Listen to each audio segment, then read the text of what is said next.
Скъпи приятели, с наближаването на Международния ден на Аюрведа 2025 година, от името на Фондация Девам, позволете ми да се обърна към всички вас. Търсещи здраве ентусиасти, учени, любопитни души, които с търпение изследвате вечната мъдрост на Аюрведа. Тази годишната тема Аюрведа за хората и планетата красиво подчертава непреходната роля на Аюрведа за човешкото здраве и за опазването на околната среда. Аюрведа е начин на живот, който ни напомня, че грижата за себе си е неразривно свързана с грижата за света около нас.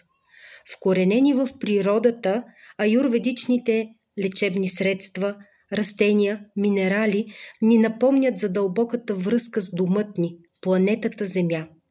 На този специален ден нека се съберем, за да почетем древната ведическа медицинска система, да работим за по-добро здраве и да се стремим към по-хармоничен живот за всички живи същества.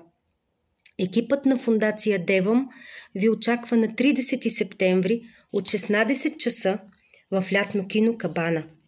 Следете програмата и елате да съпреживеем празникът на здравето заедно с нашите изявени лектори и презентатори. До скорошни срещи!